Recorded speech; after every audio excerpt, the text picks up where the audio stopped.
So number 5, this is section 8.3, and it's our lecture video part 2, is a trapezoid. So first thing again, what is it that we're talking about? This is a trapezoid. And then we need to check our units the same, because remember that's still the same question, and we see inches everywhere, and this one is not. So you've got to do, are my units the same? So we need to convert the 1 foot, and we want to get rid of the feet, and we want to go to inches. So we should know that 12 inches, and again, I didn't have to write this down, but just in case, it's a reminder of how to do that. That is 12 inches. These lines mean that they are congruent in their length, so we have 7 inches over here as well. I'm going to write my formulas down first. Perimeter for a trapezoid means add up all of the sides. So we have B1 and B2, and we have side 1 and side 2. Or you could call them all different sides. So we could go ahead and do this. Doesn't matter where you start. We have 12 inches. I'm going to erase the inches. Just know we're in inches. Plus 6 for my bases. My sides both match, which is 7. So I have 18 plus the 14, and I should get 32. And again, it doesn't matter the order you wrote those down. You literally are walking around. So you could literally go on 7 plus 12 plus 7 plus 6. That's okay. So doing perimeter, I am okay with you, again, knowing that you're walking around. But area, you have to have the formulas memorized for sure.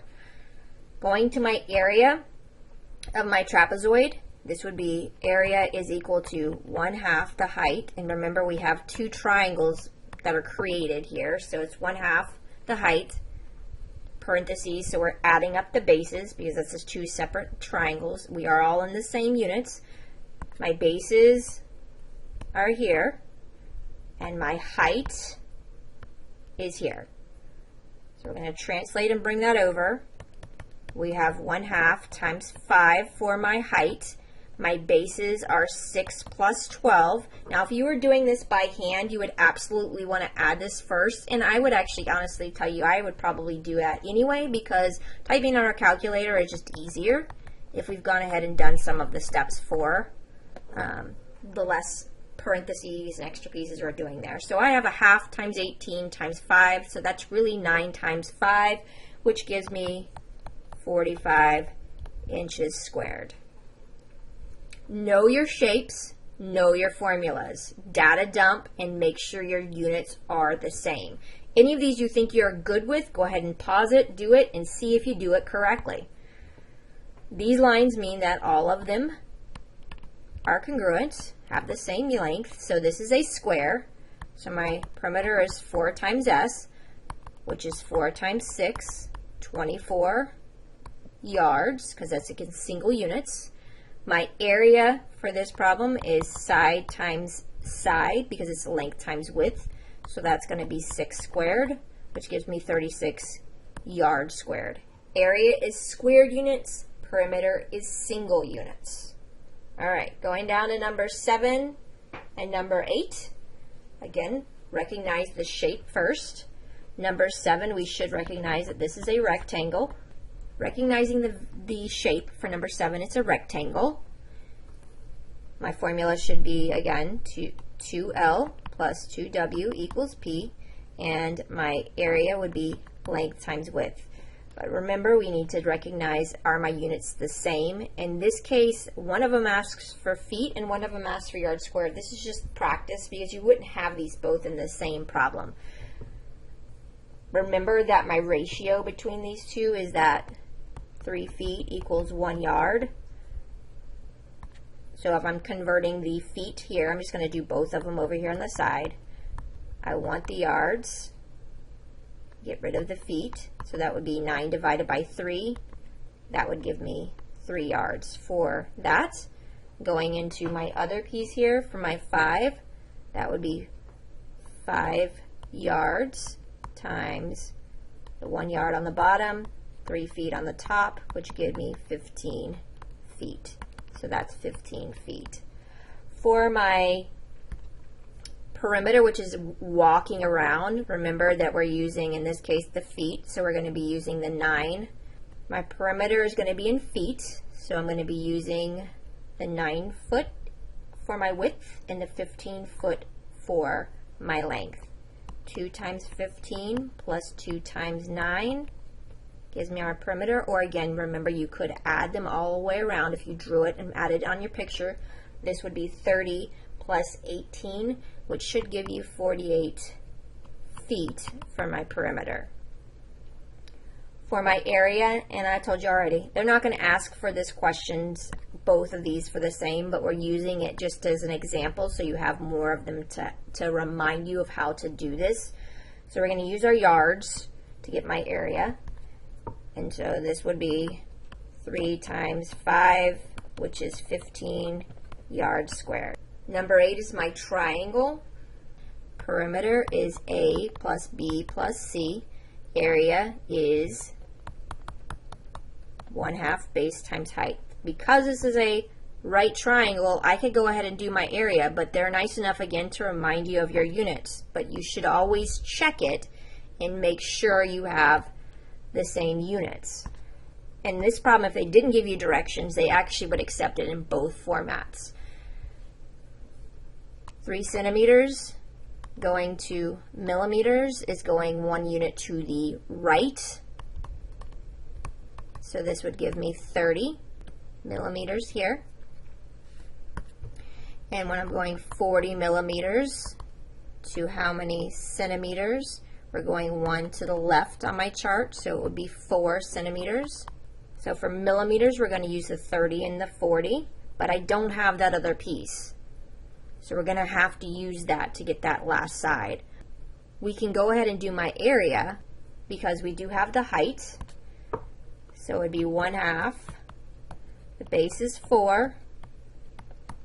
The height is 3, so it would be 1/2 of 12, which is 6 centimeters squared. So that portion is finished. For my perimeter, I have 2 of the 3 sides. So it doesn't again matter which one you label, but be careful like I just did there. It'd be 30 plus 40, but we need the C. So I'm going to come down here and use my Pythagorean theorem again. A squared plus B squared equals C squared. And I'm using the centimeters for this one. So I have 30 squared plus 40 squared equals C squared. This would be 900 plus 1600 equals C squared. So I get 2500 equals C squared. Take the square root of both sides, and we should get 50 equals C. And this is still, again, a 3, 4, 5 triangle, but it's a multiple of it. So this should be a 50 millimeters. So now I can add that portion into here. So I have 70 plus 50, which gives me 120 millimeters. And it's single units because I'm dealing with perimeter. Be careful of your units. We're now going to go to our circles, which absolutely have to be memorized, and they also are good ones that you need to make sure you're comfortable with your calculator that you're going to be using on the test. 99% of the time, you're going to be either asked for an exact answer, or they're going to ask you to use pi in your calculator. You cannot use 3.14, which is what you may have used in a past class, unless it specifically says to use 3.14, because that's going to double round you. Remember, my circumference is 2 times pi times r, or d times pi, and my area is pi r squared. So a key piece right off the bat with circles is you need to know your radius to do these problems. But again, I'm going to show you here in a second on how to do your calculator for these pieces as well to make sure you have that down.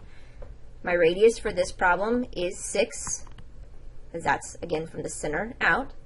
So I'm going to have here C is equal to 2 times pi times 6, which gives me 12 pi. That's my exact answer, and it's going to be 12 pi inches.